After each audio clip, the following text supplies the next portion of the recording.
que no haya implementado Kicillof. Para mí no le falta nada. Alfonso, gracias por haber venido. A vos, Charly.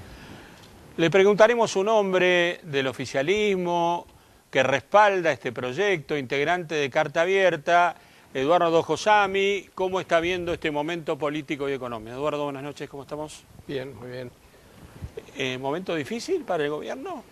Sí, pero más que difícil para el gobierno, yo creo que en este momento también confuso y difícil para la sociedad, porque esta campaña del Frente Renovador y de Sergio Massa sobre la reforma del Código Penal, que se ha transformado en el tema central. Al menos en estos días, ¿no?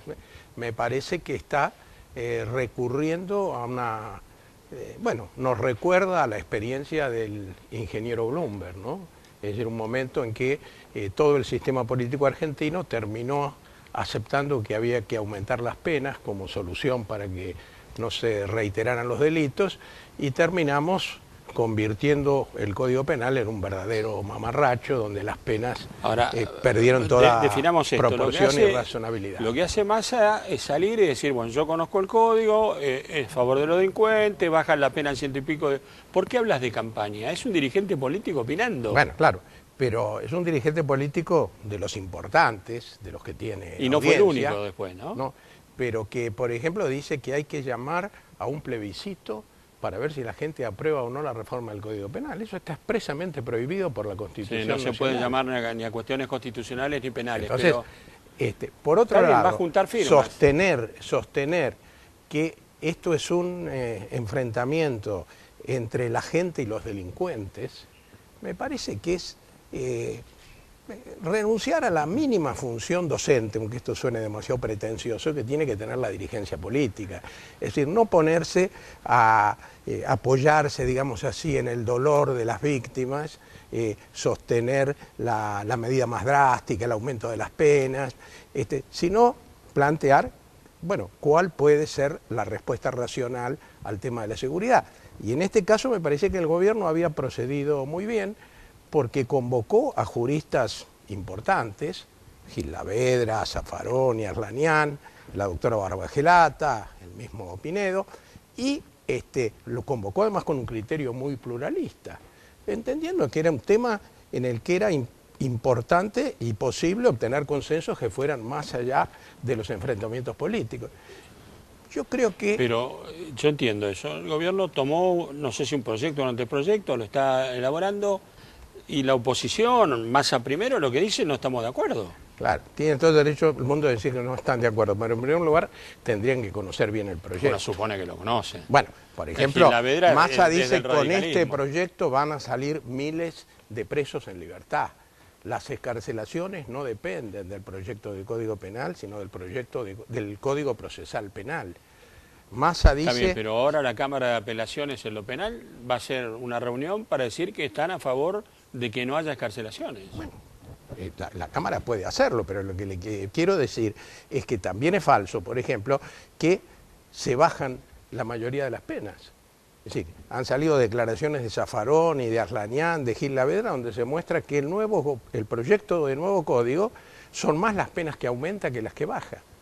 Pero más allá de esta discusión más técnica, si se quiere, lo que me parece que hay que comprender es que la disminución del delito no viene como consecuencia del aumento de las penas.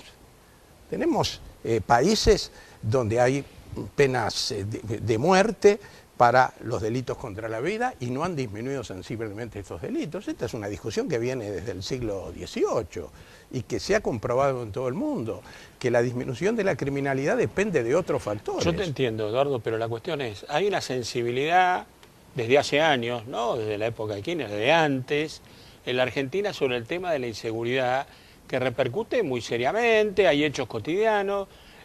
¿Es el momento para discutir, flexibilizar el Código Penal? ¿Este es el momento? Yo no sé si se lo flexibiliza tanto, porque en algunos casos, como te decía, se aumentan las penas. Además, tampoco creo que el interés del gobierno fuera aprobar de inmediato el código.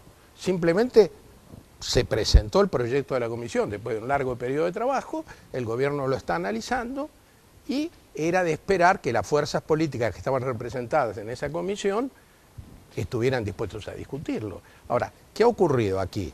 Que como lo más importante son las encuestas, y Sergio Massa tomó una iniciativa que parece haberle dado buenos resultados, entonces los partidos que se comprometieron con esta reforma ahora dicen que no la quieren tratar. Bueno, al menos lo que dicen que no es el momento de tratarla. Pero Es no más, lo digo a mí yo, me dijo, lo dijo Gil Lavedra. Bueno, a mí me dijo el presidente del radicalismo, el radicalismo no va a votar ese código. Perfecto. Pero Gil Lavedra, que es uno de los autores del Sí. código, dijo lo que vos dijiste en tu Toda la introducción. dirigencia política La ha dirigencia girado a la derecha, se dijo. corre a la derecha porque no se anima a tratar con seriedad el problema de la reforma penal.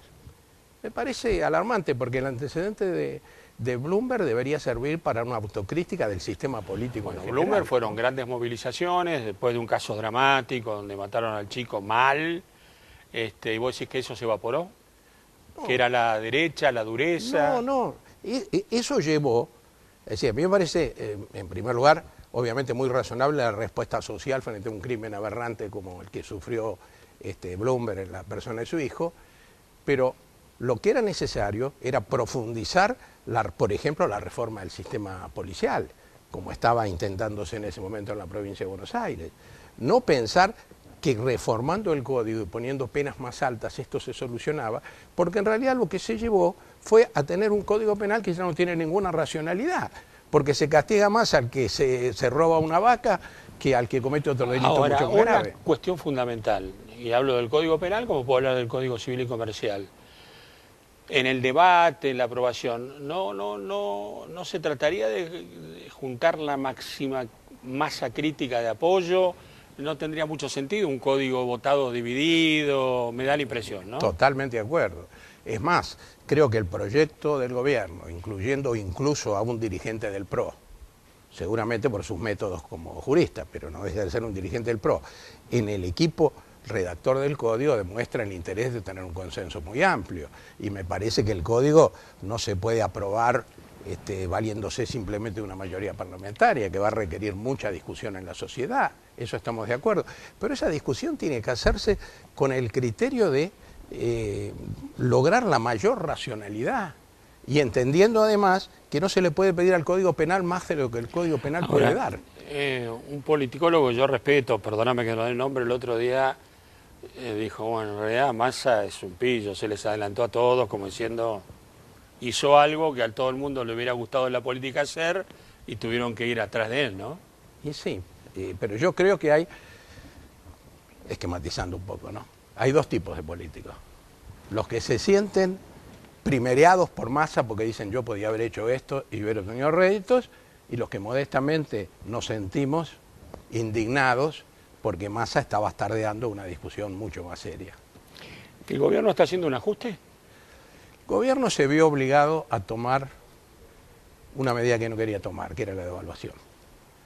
Eso fue una consecuencia de una situación planteada fundamentalmente, aunque no exclusivamente, por los exportadores de cereales, que se negaban a liquidar sus tenencias de dólares. Obviamente la devaluación tiene consecuencias negativas para los sectores de menores ingresos, consecuencias que el gobierno está tratando de paliar, y por eso es la importancia, por ejemplo, del programa de precios cuidados. Es decir, porque no se trata de decir, bueno, la devaluación genera una transferencia, un aumento de los precios de los productos de primera necesidad, sino que el gobierno está haciendo todo lo posible por evitar o por minimizar, digamos, ese efecto y por garantizar que la población se sume, digamos, a esta tarea de control. Por otro lado, yo lo escuché recién a Prat Gay con mucho interés.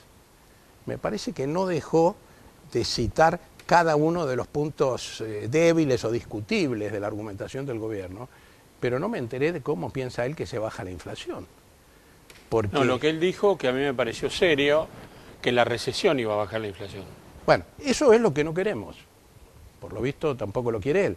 Es decir, me parece que el gobierno, cuando se trata de no tomar las medidas que se han tomado habitualmente después de estas devaluaciones, cuando, por ejemplo, plantea metas como el Plan Progresar, que implica mayor gasto público y no menos, es decir, está tratando de evitar estos efectos negativos de la devaluación.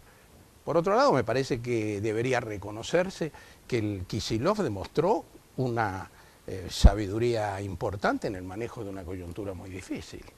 Todo el mundo hablaba acá del dólar a 13 pesos. ¿Lo ves más desahogado ahora el gobierno después de ese...? Yo lo veo un manejo mucho más cómodo, digamos así, de la coyuntura económica, y por supuesto que pienso que hay problemas más estructurales que deben seguir afrontándose. Nosotros, por ejemplo, desde Carta Abierta estamos convocando a un foro probablemente para el jueves 20 de este mes, con sectores empresariales, sindicales, intelectuales, donde se va a discutir las formas de regulación del comercio exterior posibles para prevenir situaciones como la que llevó a la devaluación. Eduardo, fue un gusto, muchas gracias. Vamos ahora a pedirle su pensamiento, sus conceptos a Marcos Novaro, sociólogo, politólogo. Marcos, buenas noches. ¿Cómo estás? ¿Cómo estás? Muy bien.